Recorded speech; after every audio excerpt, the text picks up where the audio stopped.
Glória a Deus, minha igreja amada. Vamos seguir a série no livro de Salmos. Quem está animado com essa série? Tem sido bênção para você? Glória a Deus. Salmo de número 81. Abra comigo e vamos fazer a leitura. Com fé, leremos a palavra de Deus nessa manhã. Diz assim o Salmo de número 81. Cantem de alegria a Deus, nossa força. Aclamem o Deus de Jacó. Comecem o louvor, façam ressoar o tamborim, toquem a lira e a harpa melodiosa.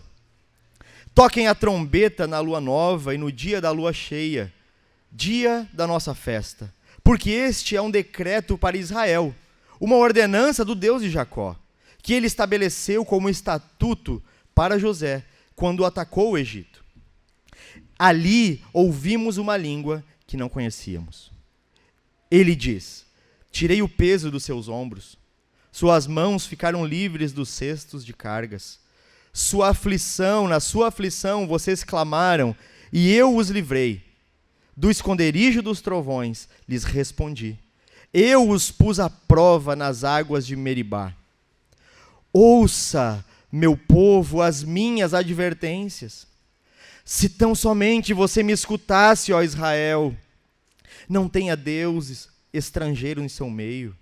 Não se incline perante nenhum deus estranho. Eu sou o Senhor, o seu Deus, que o tirei da terra do Egito. Abra a sua boca, e eu o alimentarei. Mas o meu povo não quis me ouvir-me. Israel não quis obedecer-me. Por isso os entreguei ao seu coração obstinado, para seguirem os seus próprios planos. Se meu povo apenas me ouvisse, se Israel seguisse os meus caminhos, com rapidez eu subjugaria os seus inimigos e voltaria a minha mão contra os seus adversários. Os que odeiam o Senhor se renderiam diante dele e receberiam um castigo perpétuo. Mas eu sustentaria Israel com o melhor trigo e com o mel da rocha eu o satisfaria. Vamos orar ao Senhor. Senhor, bendito seja você pela sua santa palavra. Nessa manhã nós rogamos, se conosco e se mova graciosamente no meio da sua igreja. Pela sua palavra penetre com o evangelho os corações, até o íntimo, produzindo a transformação que nenhum homem, nenhuma mulher, nenhuma mão humana é capaz. A transformação que apenas o poder de Deus pode operar no nosso interior. Opera em nós. Carecemos da tua ação para sermos transformados. Torna-nos semelhantes a Jesus pela tua graça. Faz segundo a tua vontade em nosso meio. Essa é a nossa oração em nome de Jesus. Amém. Quem aqui está animado? Deixa eu ver. Quem está com sono? Glória a Deus. O sono também é sinal de que nós dependemos de Deus. Que nós não nos sustentamos sozinhos. Nós precisamos do Senhor. Então, glória a Deus também pelo sono. Mas vamos juntos nessa jornada, nessa manhã. Amém? Nós estamos diante de um salmo, meus irmãos, festivo. O salmo de número 81 é um salmo festivo composto para ser cantado e entoado na festa chamada Festa de Tabernáculos, ou a festa da última colheita, que era final de setembro, início de outubro, no calendário de Israel. É uma festa de alegria, onde o povo é chamado e conclamado a uma assembleia solene pelo som das trombetas, como nós lemos no Salmo. Toquem as trombetas, o salmista diz. Não é verdade? Então, essa assembleia solene, que ocorria na época da colheita, uma época de abundância, tinha como objetivo glorificar, manifestar alegria a Deus pela libertação que o povo recebeu do Egito, o povo antigo de Israel, que saiu no Êxodo, pela proteção que esse povo recebeu no deserto e na saída do Egito, como Deus os protegeu, e também com o objetivo de glorificar a Deus provedor, que os sustentou plenamente, sem que nada lhes houvessem necessidade, quando peregrinaram no deserto. Mas, sobretudo, o fato que eles celebravam e entoavam altos louvores era porque a maior bênção para o povo de Israel era ter o Deus verdadeiro e todo-poderoso como Deus de si mesmo, o seu próprio Deus. Isso era o auge para eles. Deus sendo o seu Deus. E nessa ocasião, meus irmãos, nessa festa de celebração, nessa convocação solene, haviam 3 sentidos fundamentais dessa festa. O primeiro é um sentido histórico. O povo saía das suas casas e morava em cabanas durante 7 dias. Nesse período, as ruas de Jerusalém eram tomadas, porque eles lembravam do período, morando em cabanas por 7 dias, rememoravam o tempo em que eles viveram em cabanas no deserto, peregrinando por muito tempo até chegarem à Terra Prometida. Há um sentido agrícola. O sentido agrícola é o sentido de agradecimento pelas colheitas, porque o Deus que envia a chuva, o sol, faz germinar a terra. Então eles louvavam o Senhor em gratidão pela provisão que ele enviava. E por fim, um sentido profético. Esse é um salmo profético. Essa festa tinha um sentido profético. Como assim? Ela apontava para as bênçãos messiânicas que haveriam de ser manifestadas na pessoa de Cristo Jesus. Essa festa apontava para o nosso Redentor, Cristo Jesus. Ao ponto que havia uma cerimônia na festa de tabernáculos, onde o sumo sacerdote pegava um jarro de ouro, ia em procissão cantando até o tanque de Siloé, enchia com água, voltavam em procissão cantando e adorando a Deus no templo e derramavam água sobre o altar, enquanto eles cantavam Isaías 12, verso 3. Com alegria vocês tirarão água da fonte da salvação. Era um momento profético que apontava para as bênçãos messiânicas e Cristo Jesus. Então esse salmo carrega um forte tom de exortação ao louvor, à adoração e à obediência a Deus. Esse é o tom do salmo que nós lemos. Além disso, é interessante pensarmos que essa festa em Israel era uma festa no final do ano de Israel, praticamente o início do novo ano. E ela consistia também em apontar para o povo, através do exemplo de rememorar o que os antigos erraram, o erro dos antepassados deles, mostrar o erro do povo. Onde vocês têm errado?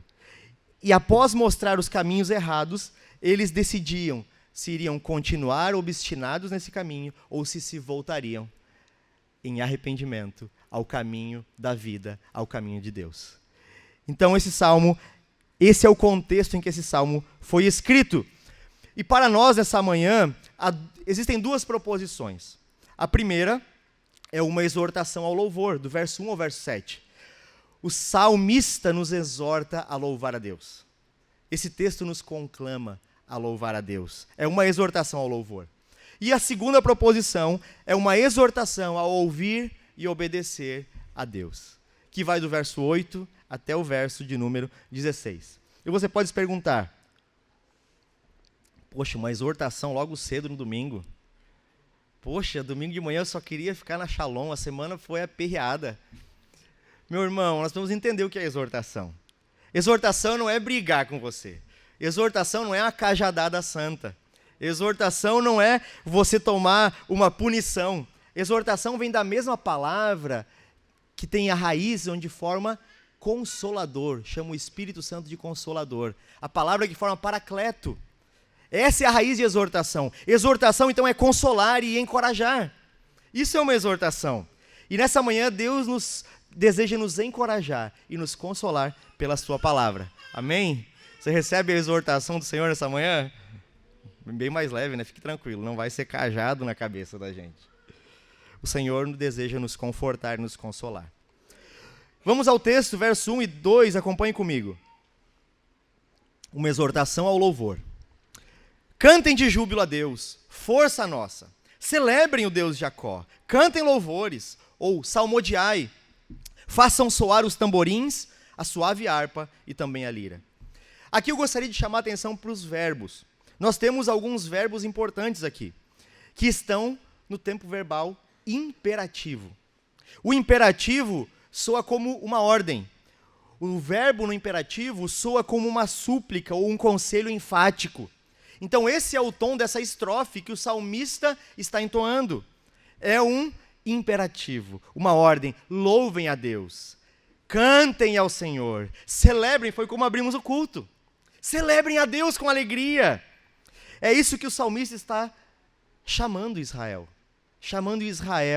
a adorar a Deus, expressando louvor a Ele com cânticos, hinos, salmos, instrumentos musicais, música, mas sobretudo com grande júbilo. O fundamento do louvor de Israel deveria ser o júbilo. Verso 1, cantem de júbilo ao Senhor. Cantem de alegria ao Senhor. Isso deveria ser observado porque Deus havia ordenado a eles que celebrassem festas solenes. E essas festas, essas ordenanças de Deus a Israel, solenes, deveriam ser celebradas, observadas com muito júbilo, com grande louvor, tendo como fundamento a alegria deles na pessoa de Deus. É interessante trazer uma curiosidade. No Antigo Testamento, antes de Davi, o culto ou as solenidades cristãs, solenidades judaicas, aqui o culto dos antigos no Antigo Testamento era mediado pelos sacerdotes e ponto. Quem cantava era um canto especial, era o sacerdote. Quem fazia toda a preparação e mobilidade e liturgia do momento solene eram os sacerdotes. Davi reforma o culto no Antigo Testamento, com a autorização de Deus. Ele pensando agora em construir o templo e pensando na dinâmica do templo, organiza em 1 Crônicas 25 a dinâmica do culto, incorporando a música, organizando a escala de sacerdotes, a escala dos porteiros, há uma revitalização do culto, por assim dizer. Agora a música, os instrumentos, não são apenas os sacerdotes, mas são músicos. O povo participa de canções com sua voz, como nós fizemos hoje aqui, cantando em uma só voz. E houve um tempo na história recente da igreja cristã que rememoramos o Antigo Testamento antes da reforma do culto de Davi. Quando a igreja cristã tinha uma mediação de sacerdotes, o culto era apenas assistido pelo povo. As melodias e canções eram músicas rebuscadas. A pregação era em outra língua. O povo não participava do culto. Eram meros espectadores de algo que eles não entendiam. Não era possível participar. Mas Deus usou os santos ao longo da história, como os reformadores, por exemplo, para reformar o culto. Um culto agora que voltasse a ser acessível ao povo, acessível aos cristãos.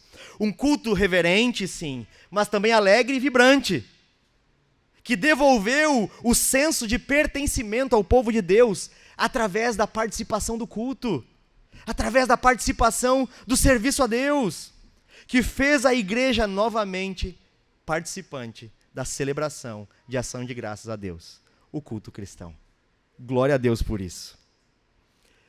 Como hoje, meus irmãos, o que nós fazemos hoje? O que nós temos feito dominicalmente aqui é uma grande celebração. Nós estamos domingo após domingo celebrando, cheios de alegria a Deus, embalados pela verdadeira alegria. Nós não estamos domingo após domingo chorando a morte de Cristo, ainda que tem um dia importante a fim de lembrarmos especificamente desse ato.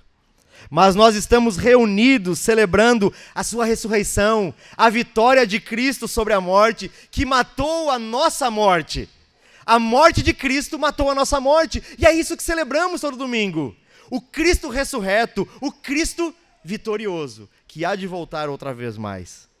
Se antes no Antigo Testamento apenas ouvíamos as vozes, se ouvia a voz de alguns sacerdotes nas assembleias solenes, agora nós fomos feitos sacerdotes pelo sangue precioso de Cristo. Como 2 Pedro 9,10 diz, agora somos sacerdócio real.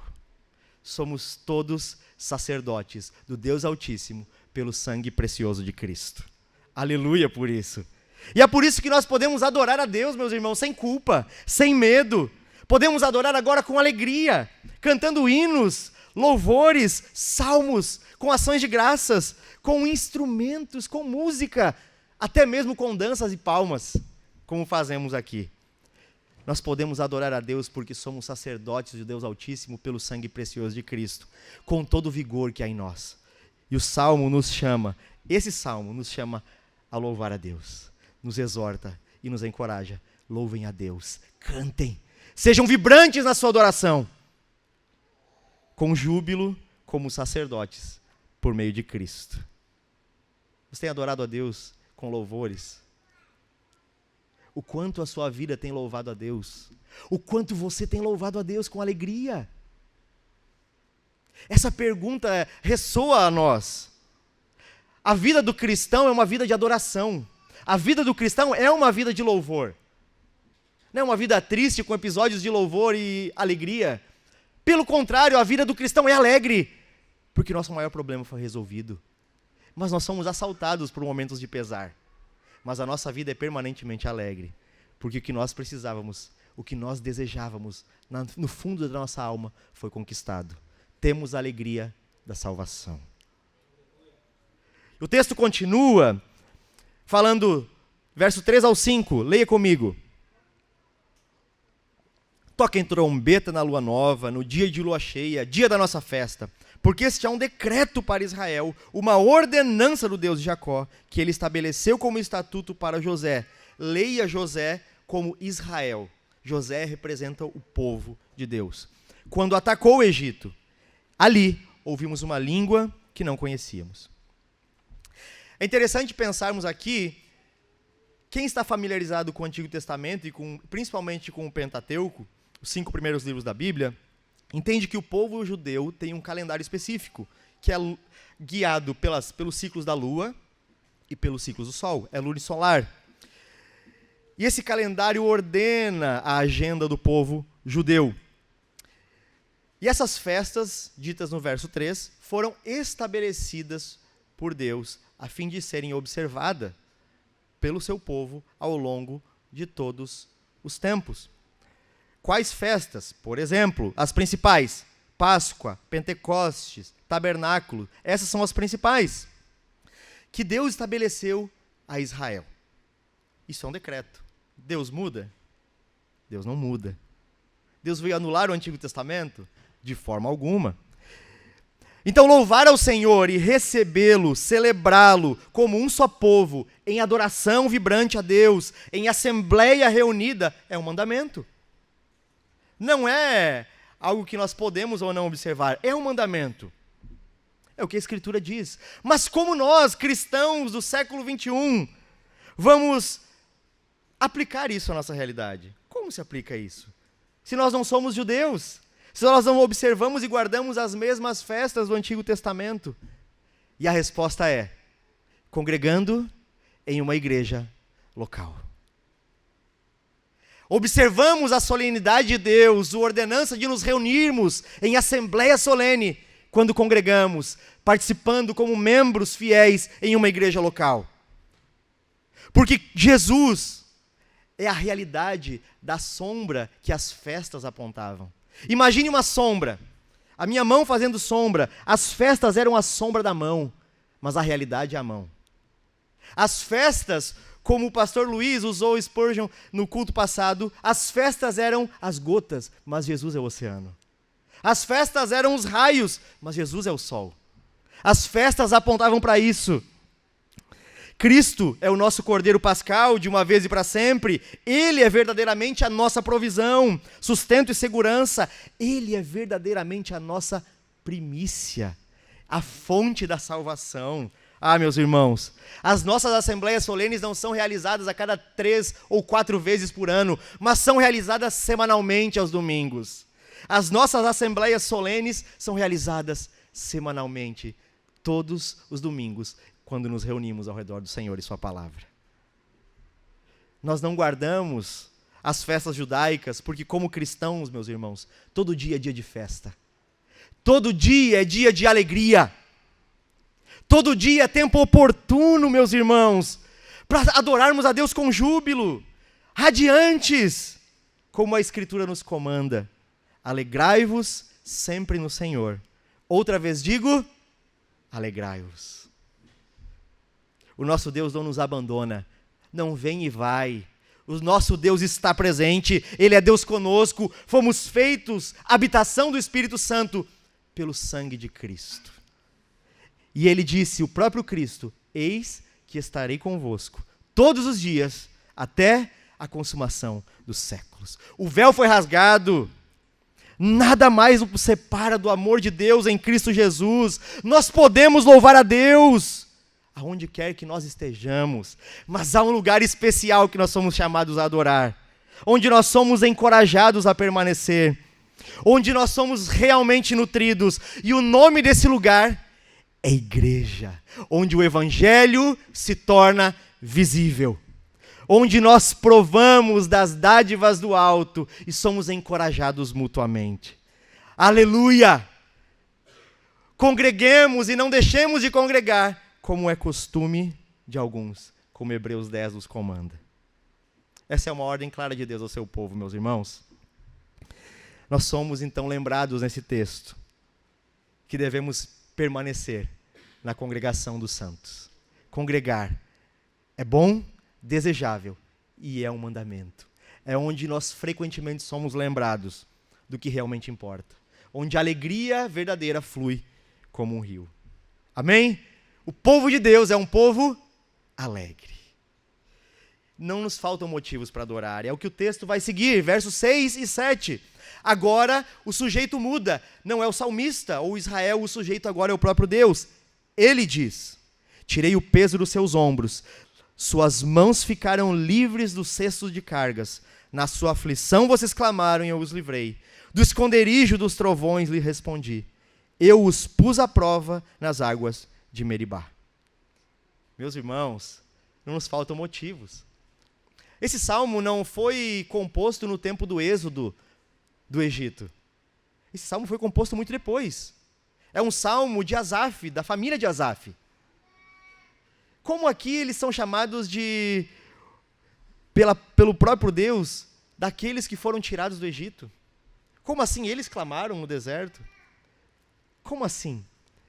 Porque o povo de Israel, o povo de Deus, é um povo que tem parte em uma comunidade pactual. Deus fez um pacto, garantindo em si mesmo que jamais seria desfeito esse pacto, essa relação de aliança.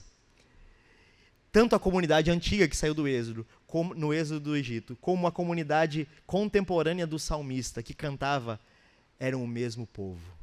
Estavam debaixo das mesmas bênçãos. E nós hoje, aqui em 2024, pela graça, pelo sangue de Cristo, fomos adotados na família de Deus. E partilhamos dessa mesma comunidade pactual, porque Cristo, o Cordeiro de Deus, nos tornou filhos. Aleluia! E é por isso que nós podemos tomar as palavras do salmista a Israel, a nós. Então aqui, meus irmãos, o Salmo vai dizer assim: Ele os tirou do Egito. O Senhor livrou o povo do Egito, da mão sanguinária de Faraó. Sabe o que aconteceu conosco? Nós também fomos libertos com mão forte do jugo da escravidão. Nós fomos libertos das forças que nos escravizavam. Quais forças nos escravizavam, pastor? Satanás, o pecado, a morte e o medo. Não havia solução para nós, mas Cristo Jesus nos libertou, aquele que é a verdade, como João capítulo 8, verso 32 diz: conhecereis a verdade e a verdade vos libertará. O Filho de Deus nos libertou. Se, pois, o Filho vos libertar, verdadeiramente sereis livres. Ah, meus irmãos, temos motivos de sobra para nos alegrar, para louvar a Deus. Ainda que não tenhamos circunstâncias algumas lineares para glorificar a Deus, o que eu duvido muito. Se ainda que não tivéssemos nenhum tipo de circunstância para nos alegrar e louvar a Deus, devemos louvar a Deus pela nossa salvação. Devemos louvar a Deus pela fé. Louve a Deus porque você é cristão. cristã. Isso é o maior milagre que poderia existir. Paralítico andar, um morto ressuscitar, não se compara ao milagre da salvação operado em nós por Cristo Jesus. Temos motivos de sobra para nos alegrar e louvar a Deus com vigor. Não só isso, um segundo motivo: vocês clamaram e eu os livrei. Meus irmãos, Israel clamou na sua angústia e Deus os livrou. No Egito, no deserto, o clamor do povo de Deus foi ouvido e alcançado por Deus eles foram. Ah, meus irmãos, quantas situações complexas Deus já não livrou você? Quantos momentos terríveis Deus já não fez com que você fosse livrado? Deus nos ouve. Deus ouve o clamor do seu povo. E não apenas ouve e vira o rosto, mas Ele responde quando clamamos. Os seus ouvidos estão atentos e os seus olhos abertos para com o seu povo. Temos motivos para adorar a Deus e louvá-lo com ênfase. Aleluia! E mais um motivo para você não achar que é pouco, 2. Vamos ao terceiro. Mesmo quando somos infiéis, Deus permanece fiel. Isso é motivo de um glória a Deus de pular da cadeira. Isso é motivo de arrancar você e sair dançando e cantando nessa igreja. Quando você e eu somos infiéis, Ele é fiel. Deus trabalhou para Israel. Deus agiu como um guerreiro intervindo e vencendo as guerras de Israel. Mas também trabalhou em Israel. Onde? Lá em Meribá. Como o verso de número 7 diz: eu os pus à prova nas águas de Meribá. O que aconteceu em Meribá?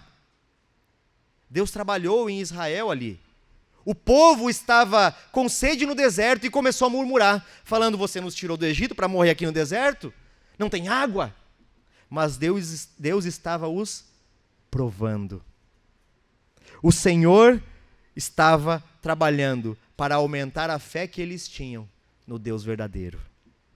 O Senhor queria que eles não confiassem apenas nele para as grandes e impossíveis causas, mas também nas necessidades diárias e mais básicas, que Deus, Javé, o Senhor Todo-Poderoso, Elohim, fosse o seu Deus e o seu Senhor. Como nós somos semelhantes a esse povo. Como nós temos uma fé para mover montanhas e para as causas difíceis, mas para as pequenas causas da nossa vida, para os pequenos testes de Deus, para as pequenas provas de Deus, para as coisas corriqueiras e diárias, como nós reclamamos quando somos provados, como nós murmuramos e somos amargurados,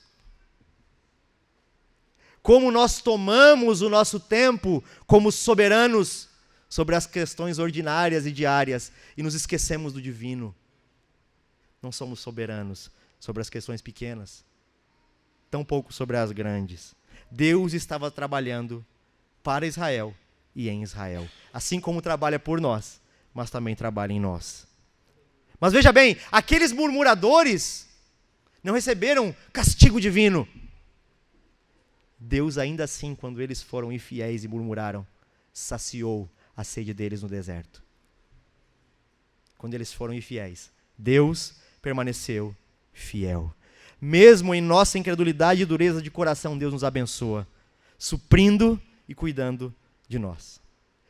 Cantem com júbilo a Deus, nossa força. Temos motivos de sobra, meus irmãos. Sim ou não? Aleluia por isso. Finalizando esse primeiro bloco a respeito do louvor, nós somos encorajados por Deus, através do salmista, do oráculo divino que o salmista coloca aqui, a ouvir e obedecer também. A segunda parte é uma exortação a ouvir e obedecer a Deus. Veja bem, Deus requer de Israel e dos crentes que o ouçam de forma obediente. Deus requer de Israel e dos crentes que o ouçam de forma obediente. Repita comigo. Deus quer de Israel e de todos os crentes que o ouça de forma obediente. Essa é a grande tônica desse salmo. Sim, somos encorajados a louvar, mas a grande tônica é: ouçam e obedeçam a Deus. Porque se vocês não ouvirem e obedecerem, vocês não podem louvar. Vocês não estão aptos a louvar a Deus. O verso 8 a 10 é o que nós vamos ler, acompanhe comigo. Ouça, meu povo, as minhas advertências. Se tão somente você me escutasse, ó Israel. Não tenha Deus estrangeiro no seu meio. Não se incline perante nenhum Deus estranho. Eu sou o Senhor, o seu Deus, que o tirei da terra do Egito. Abra a sua boca e eu o alimentarei. Anteriormente nós acabamos de falar o quê? Quando nós clamamos, Deus ouve e responde. Mas e quando Deus fala? Sabe quem deve ouvir e obedecer? Somos nós. É uma via de mão dupla. É recíproco. Deus nos ouve com certeza, meus irmãos. Mas quando Ele fala, os nossos ouvidos devem estar atentos e o nosso coração disposto a obedecer. E nesse salmo, meus irmãos, o verbo chamar é usado 5 vezes para falar de ouvir e obedecer ao Senhor.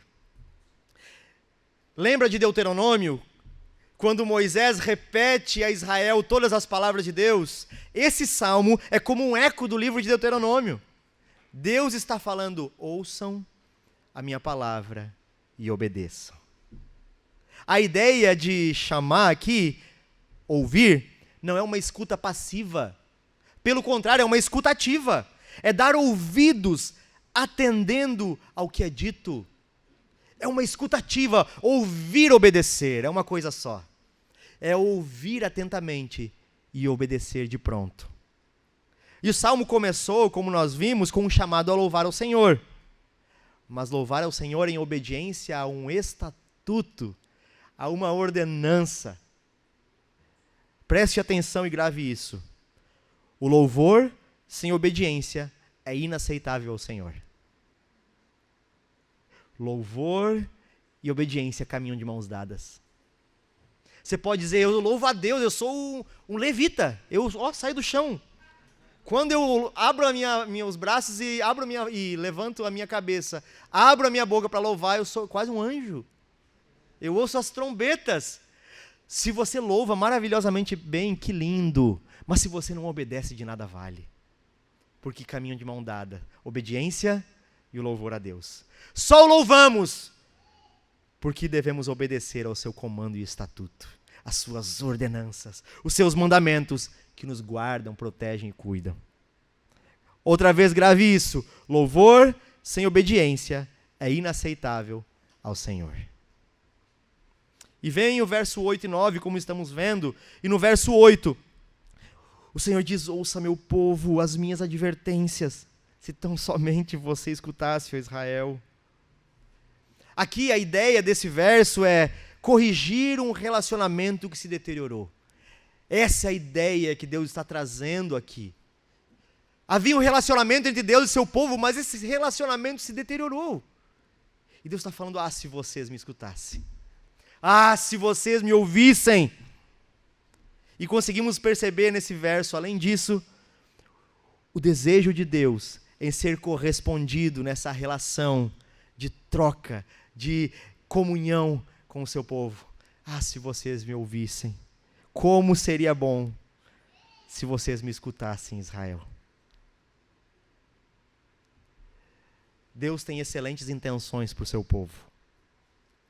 Mas quando o seu povo não ouve e não obedece, as intenções de Deus não são executadas. Porque Deus não é injusto. Deus não vai contra Ele mesmo. Aqueles que permanecem na palavra são abençoados, claramente. Mas quando nos rebelamos contra, quando Israel se rebelou, Deus olhou e falou: se vocês me ouvissem, como eu tenho pensamentos bons sobre vocês, como eu desejo abençoar vocês. E o resultado foi que eles causaram o mal para eles mesmos. Quando não ouvimos a Deus, é isso que nós fazemos. Nós somos perigosos a nós mesmos. Sozinhos somos perigosos a nós mesmos, meus irmãos. Não suprimos nem as nossas próprias necessidades porque não sabemos o que precisamos. E Deus fala: obedeçam, ouçam. Mas Deus não fala apenas isso, fala o que eles devem fazer. E o verso 9, Deus lembra o que eles deveriam ouvir e obedecer. Olha o verso 9. Ele é uma paráfrase dos 2 primeiros mandamentos. É como se Deus falasse: obedeçam, ouçam e obedeçam a minha palavra, aquilo que eu já disse. Não tenham deuses estranhos no meio de vocês, não cultuem ídolos. Somente a Deus adorará, apenas a Ele prestará culto. É isso que vocês devem ouvir. Ele está falando: somente eu sou. E agora no verso 10 ele coloca as suas prerrogativas. Deus nessa manhã, meus irmãos, quer que o escutemos. Porque o nosso coração, como Calvino bem disse, é uma fábrica de ídolos. Constantemente, quando deixamos de ouvir a Deus, passamos a ouvir uma voz. Sabe qual é a voz? Não é do diabinho e do anjinho do Tom e Jerry. É a sua própria voz. É a nossa própria consciência cauterizada. E quando ouvimos a nós mesmos e deixamos de ouvir e obedecer a Deus, rivalizamos no trono do nosso coração um lugar que é exclusivamente de Deus. Mas Deus não tem rivais. Ele tomou um povo exclusivo para si. Você pertence a Deus e Ele não divide você com ninguém. O trono do nosso coração pertence a Deus. Mas quando deixamos de ouvir e obedecer, no trono do nosso coração passamos a ouvir a nós mesmos e prontamente fazemos o que não deveríamos fazer, formamos um ídolo. E qualquer coisa que comprometa o meu e o seu compromisso com o Senhor é um ídolo e deve ser exterminado. Como está o seu compromisso com Deus? Há algo entre você e Deus? Seu compromisso diminuiu com o Evangelho? Se sim, a notícia é que construímos um ídolo. Mas a boa notícia é que ídolos têm pés de barro e eles são destruídos pela força do verdadeiro Deus. Aleluia! Temos um Deus poderoso por nós. Amém?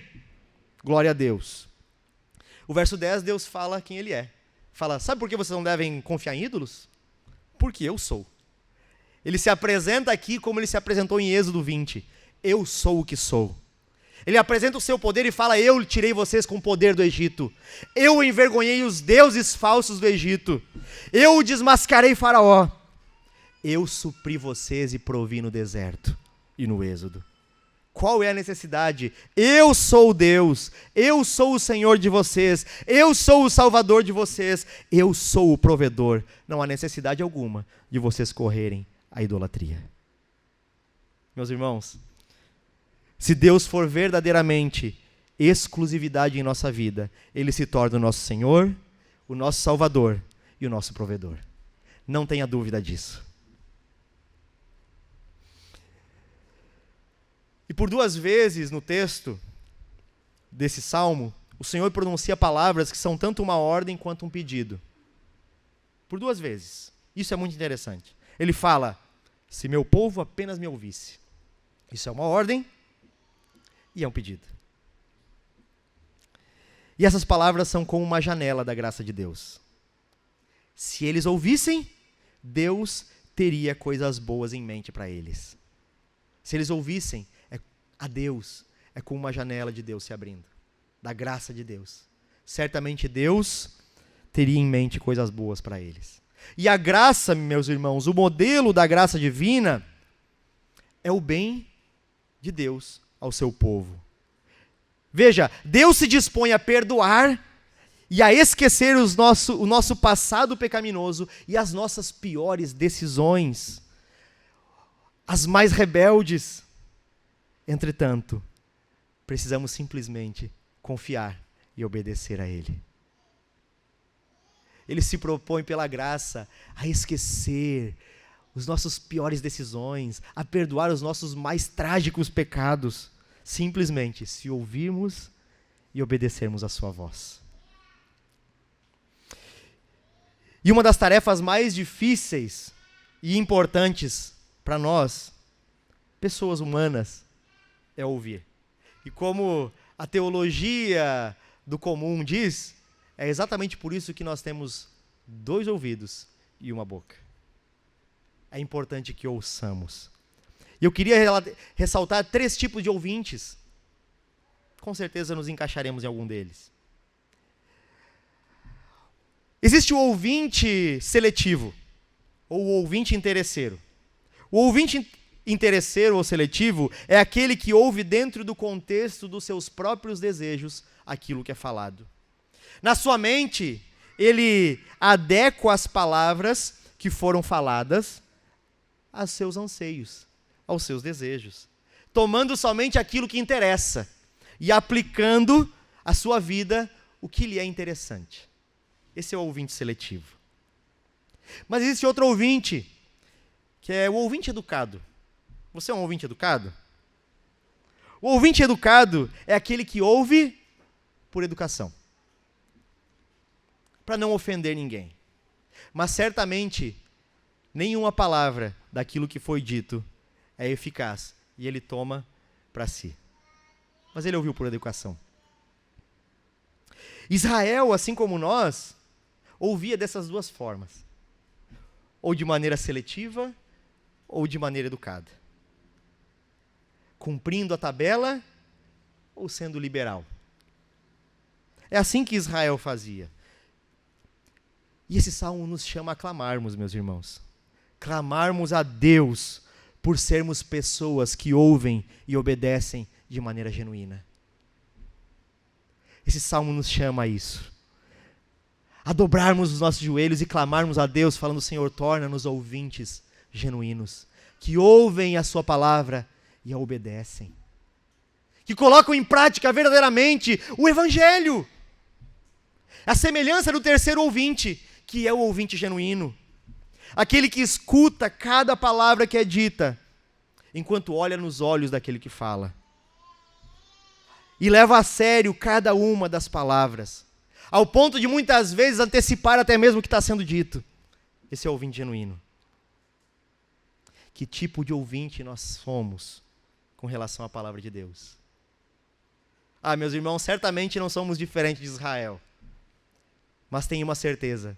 Nós somos chamados a colocar diante de Deus os nossos pedidos, súplicas e anseios em oração, com ação de graças.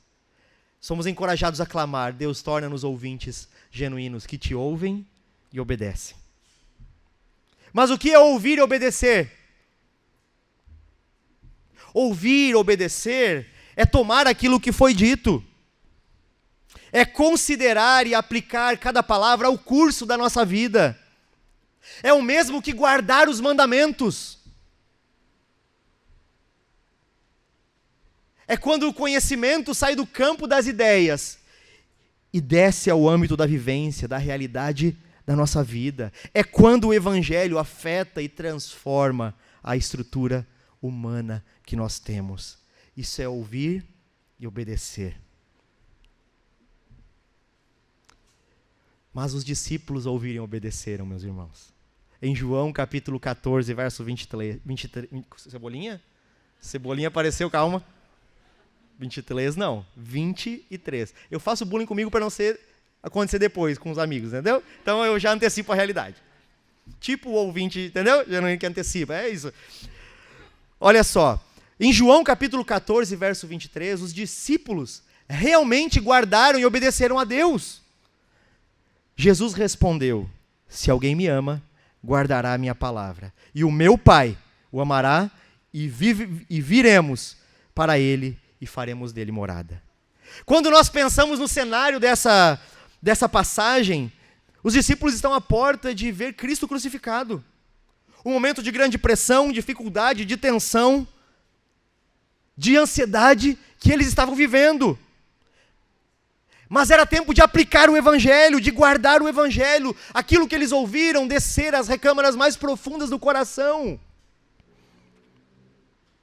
E sem o Mestre por perto, sem Cristo por perto, com o risco da perseguição iminente, com a responsabilidade de serem pioneiros da mensagem da cruz no mundo. mas eles guardaram. Eles amaram. Eles ouviram e obedeceram. Meus irmãos, eles permaneceram firmes, ouvindo e obedecendo. E certamente, sem dúvida alguma, olhe para cá, pela graça, pelo poder de Deus, eu e você conseguiremos também, se nos fiarmos em Deus e não em nós mesmos. Certamente conseguiremos ouvir e obedecer, se confiarmos não em nós, mas em Deus, no Evangelho que é poder de Deus, para transformarmos. Certamente conseguiremos. E o texto segue, nós vamos ver que Israel não obedeceu. Verso 11 e 12, Deus vai falar, mas o meu povo não quis me ouvir. Israel não quis me obedecer. Por isso os entreguei ao seu coração obstinado, para seguirem os seus próprios planos, desejos, anseios. Israel não quis obedecer. E não porque não sabia, mas porque escolheram trilhar o caminho de Adão, o caminho da desobediência. Escolheram virar as costas para o Deus que os libertou da escravidão e se recusaram a aceitar a sua palavra. Certamente haveria uma consequência. Eles não caíram da graça, mas uma consequência houve. Eles foram entregues ao coração duro e obstinado deles, aos seus próprios desejos. E não há nada pior do que o homem ser entregue aos seus próprios desejos. Pensando ser livre, é cativo e escravo de si mesmo. É a manifestação da ira de Deus, conforme Romanos capítulo 1. A ira de Deus se revela do céu contra toda impiedade, e Deus deixa os homens levarem-se por seus próprios desejos. Isso já é a manifestação da ira de Deus no presente. As escolhas do povo de Deus têm consequências. Ainda que Deus não os arranque da graça eternamente, os eleitos são resgatados em determinado momento. Deus exerce a sua vontade permissiva para disciplinar o seu povo. Disciplinar por quê? A fim de que eles pereçam? De forma alguma. Disciplinar para que eles sejam ganhos novamente pela graça. E aqui, meus irmãos, me encaminhando para o final, eu gostaria de pensar junto com vocês. Todos nós, em algum momento da vida, tomamos decisões erradas e ruins. Verdade ou mentira? E essas decisões levam a caminhos tortuosos, a caminhos escuros, por vezes momentos onde nós olhamos e pensamos que é o fim da linha. Mas esse salmo nos ensina a lidar também com as nossas decisões ruins, como Israel estava passando. E eu queria lembrar você nessa manhã, meu querido irmão e irmã, que quando Deus nos entrega, e aqui eu falo a crentes, não a ímpios, quando Deus nos entrega as consequências das nossas próprias decisões ruins, as consequências da nossa rebeldia, nós que pertencemos a Ele, deixa eu dizer a você, esse não é o fim da linha. Esse não é o fim da trajetória. Essa não é uma rua sem saída. Pelo contrário. Deus, na verdade, estende lá na frente uma rotatória da sua graça. Nós sim andamos por caminhos tortuosos, mas Deus estende uma rotatória da sua graça, onde nós podemos, pela graça divina, mudar o trajeto e voltarmos novamente para o nosso Deus. Se você tomou decisões ruins que te levaram a caminhos escuros, não é o fim da linha. Se você está passando por um período de trevas, por uma noite escura da alma, deixa eu dizer, mas foi minha escolha, eu errei. Ok, você pertence ao Senhor. Ele está estendendo uma rotatória para que o curso da sua vida, o trajeto da sua jornada, volte para os braços dele. Essa é a graça do nosso Deus manifesta em nosso favor. Foi assim que ele fez com Israel. Eles se rebelavam, mas Deus estendia a sua graça. Eles eram infiéis, mas Deus permanecia fiel. A disciplina de Deus, meus irmãos, não é punitiva. Ela é uma disciplina corretiva. A graça de Deus, escute, nos concede uma nova chance. Essa é a natureza da graça. O Evangelho é um recomeço. Não se esqueça do que Hebreus capítulo 12, verso 4 em diante diz. Ouça com atenção. Na luta contra o pecado, vocês ainda não resistiram até o sangue. E vocês se esqueceram da exortação que lhes é dirigida como filhos. Filho meu, não despreze a correção que vem do Senhor, nem desanime quando você é repreendido por Ele. Porque o Senhor corrige o filho a quem ama e castiga todo o filho a quem aceita. É para a disciplina que vocês perseveram. Deus os trata como filhos. E qual é o filho a quem o pai não corrige? Mas se estão sem essa correção, da qual todos se tornam participantes, então vocês não são filhos, mas bastardos. Na verdade, toda disciplina, ao ser aplicada, não parece ser motivo de alegria, mas de tristeza. Porém, mais tarde, produz fruto pacífico aos que têm sido por ela exercitados, fruto de justiça. Por isso levantem as mãos cansadas e fortaleçam os joelhos vacilantes. Façam caminhos retos para os seus pés, para que o manco não se desvie, mas seja curado. Meus irmãos, não odeie a disciplina do Senhor. O Senhor corrige o filho que ama. E Provérbios vai nos dizer: corrija um tolo e ganhe um inimigo. Corrija um sábio e ganhe um amigo. A correção de Deus, a disciplina corretiva de Deus, visa nos aproximar. E é uma rotatória da graça de Deus que nos conduz de volta aos braços do Pai. O Evangelho é uma história de recomeços. É um recomeçar diário. Diante do nosso pecado e erro, acordamos todas as manhãs e Deus nos banha com a sua misericórdia. Outra vez as misericórdias e a graça de Deus se renovam sobre nós, apesar dos nossos erros. Essa graça abundante, meus irmãos, nos ensina algo. Não é para você cair em um banalismo barato da hipergraça. Não é para você dar ouvidos ao irmão mais novo que habita dentro de você. Aquele irmão que é liberal, que ao primeiro sinal de pecado fala: agora então já era. Não ouça o irmão mais novo, esse impostor que habita dentro de você. Também não ouça o irmão mais velho que habita dentro de você, que é o legalista, que aponta o dedo e fala: você não merece. Você fez isso, ora. Caiu da graça. Mas leve esses dois sujeitos aos pés da cruz de Cristo, para que Deus forme em você um coração verdadeiramente ouvinte e obediente. Os impostores que habitam em nós devem ser levados humildemente aos pés da cruz. Olhe para mim, Deus lhe trouxe aqui hoje para dizer que o Evangelho é uma história de recomeço.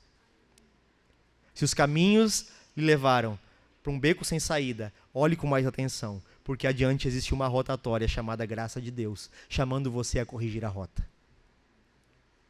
e a louvá-lo enfaticamente. Por fim, meus irmãos, eu finalizo aqui. Os versos 13 a 16, Deus fala: se Israel me ouvisse, se meu povo me ouvisse e seguisse meus caminhos, com rapidez eu subjugaria os seus inimigos e voltaria a minha mão contra os seus adversários. Os que odeiam o Senhor se renderiam diante dele e receberiam um castigo perpétuo.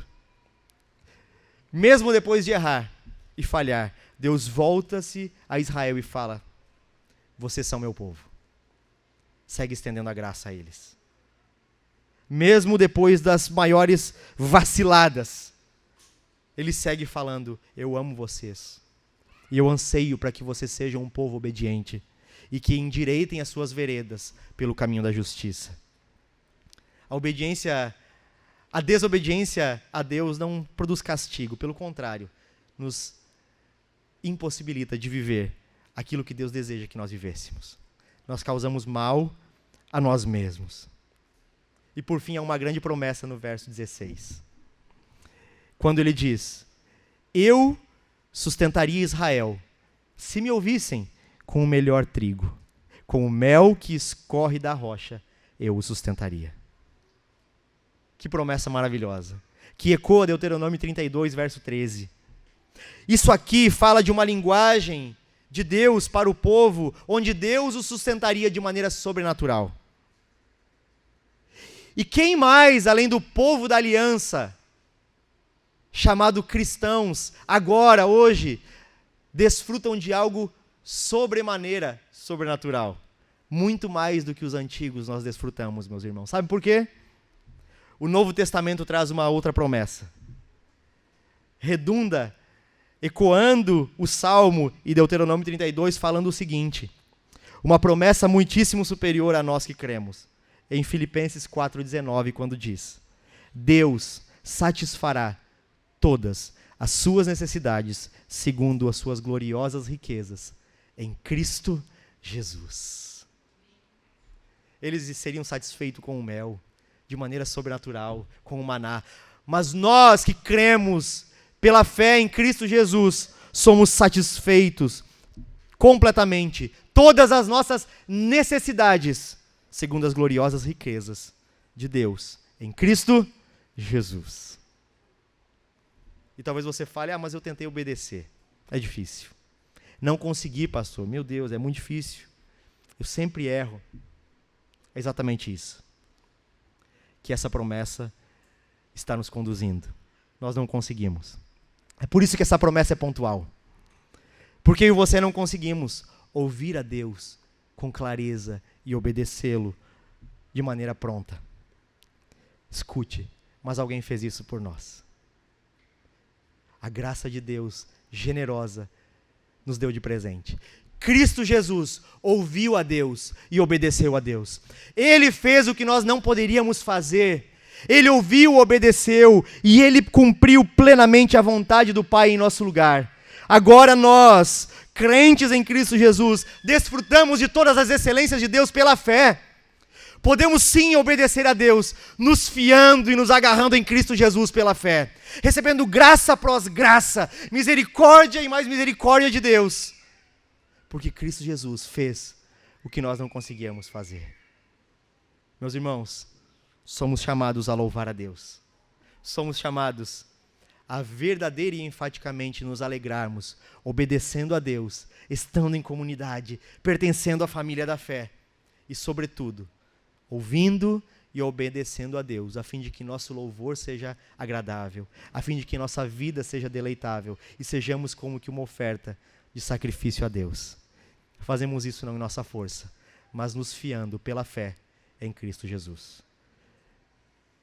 Glórias a Deus. Se coloque de pé, vamos orar.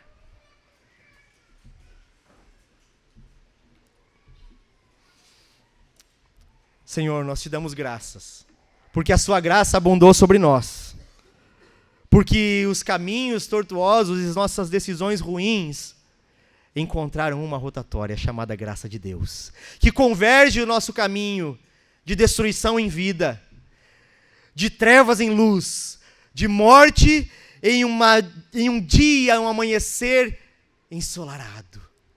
Obrigado, porque os seus braços seguem abertos, mesmo quando somos infiéis. Porque nós podemos e temos Cristo Jesus como a nossa bendita esperança, que nos tira dos lugares escuros e nos coloca em lugares iluminados. Pai, conduza o nosso coração de todos aqueles que estavam nesses becos da alma, nesses dilemas da existência, que rumavam distantes da graça, que tomaram decisões ruins e estavam reféns das más decisões, e conduza-os aos braços generosos e graciosos de Cristo, renovando a relação, trazendo refrigério à alma e dando uma jornada de gozo e deleite no Evangelho. Essa é a nossa oração, que você ilumine, abrace com a graça que renova cada um dos corações nessa manhã. Em nome de Jesus nós oramos. Amém.